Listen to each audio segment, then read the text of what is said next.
Před pár dní proběhlo v Brně ve Waldorfské škole setkání, které chtělo připomenout 100 let od úmrtí Rudolfa Steinera. My jsme tou akcí chtěli ukázat živou antroposofii, respektive kde všude antroposofie v rámci České republiky žije. Akce byla pojata jako setkání účastníků s těmi obory, ale i jako setkání oborů navzájem. Já si myslím, že je strašně důležité, aby ty obory o sobě vzájemně věděli, aby se potkávali, aby se inspirovali, protože vychází všechny z jednoho principu a je úplně jedno, jestli ten princip využívají na to, jestli vychovávají děti, jestli léčí, jestli jsou to biodynamičtí zemědělci, anebo jestli třeba navrhují domy. Já bych rád řekl k antroposofické architektuře, která se tady na tom veletrhu a velké výstavě představila, že jsme chtěli vlastně ukázat, jak může být podle antroposofických principů utvářené prostředí pro člověka, o tom, aby byly vlastně stavby živé, organické a oslovující duši. Šlo o to vlastně představit, jakým způsobem Rudolf Steiner přistupoval ke tvorbě prostředí, aby se architektura a stavby kolem nás staly živé, aby promlouvaly vlastně k tomu, co člověk duševně prožívá. Pro nás celá tahle akce je hlavně příležitostí setkáním lidí, kteří žijí v sobě inspiraci Rudolfa Steinera. My se obvykle ve škole setkáváme jenom v tom kontextu Waldorfské školy, která je jako jablko, plod něčeho toho co pro nás znamená waldorfská pedagogika, pedagogika vztahu možná. A najednou tady během dnešního dne můžeme potkávat lidi, pro které antroposofie, jako ten strom antroposofie, plodí něco jiného.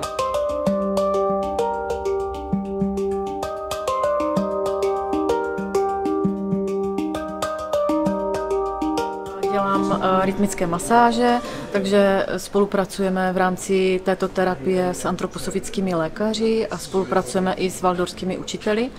A všeobecně vlastně ta společná spolupráce je pro tu terapii velice důležitá, tak aby vlastně ten terapeut měl zpětnou vazbu a zase buď ten lékař nebo učitel toho pacienta třeba zná lépe nebo zná ho déle, takže je pro toho terapeuta ta informace velice důležitá.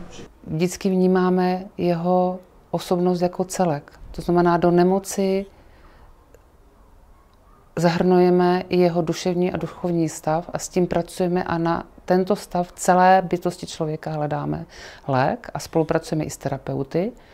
Tuto akci vnímám velice pozitivně z důvodu, že rodiče, lidé, kteří se zajímají o integrativní pohled na školství, medicínu, terapii, architekturu, mohou přijít a potkat se s lidmi, s terapeuty, s architekty. Já jsem velmi šťastná, že jsem na tomto setkání, protože i když každý z nás musí tu práci nést sám za sebe, opírat se sám o sebe, ale je nesmírně povznášející vidět, kolik lidí tak činí a že nejsme sami, že jeden může podporovat druhého. A co mně připadá úžasné, zastavím se tady u kolegy, který dělá třeba Bottonerovou gymnastiku anebo něco zdánlivě úplně jiného a přesto se dokážeme shodnout, protože vlastně vycházíme z jednoho pramene. A ten pramen té antroposofie je vlastně pro nás všechny doslova živou vodou a je to nádherné to vidět, jak nás propojuje dohromady.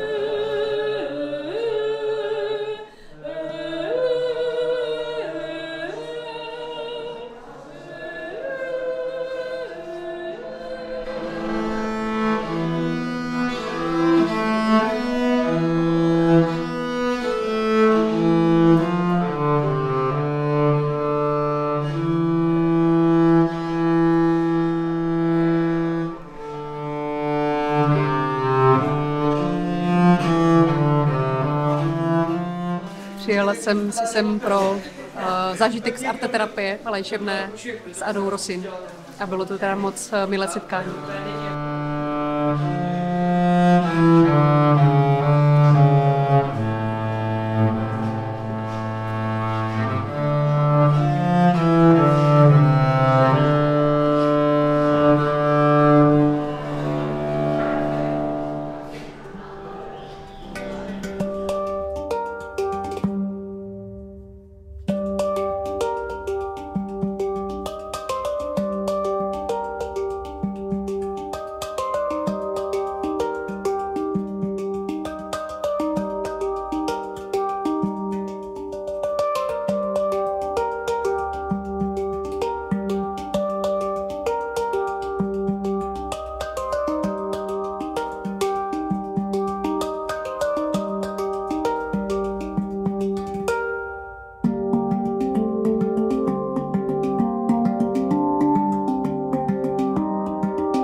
několik účastníků mě řeklo, že na akci potkalo mnoho přátel, které už roky neviděli.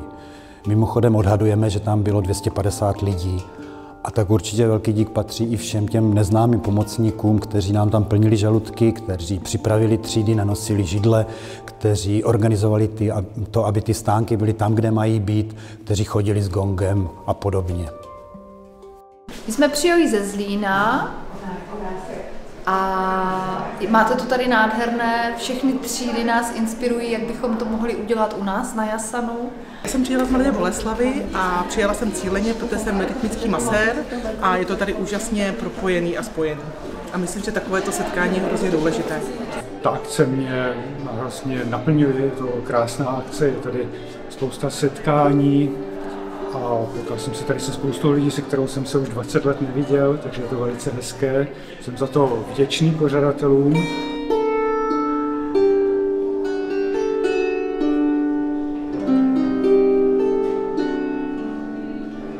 Já věřím, že akce byla nejenom důstojným připomenutím výročí Rudolfa Steinera, ale že ukázala i to, že antroposofii je potřeba nejenom studovat, ale že je potřeba ji i dělat, že je potřeba ji žít, že je potřeba se vzájemně setkávat, že je potřeba se vzájemně inspirovat a vůbec ji dostávat do praxe a do života.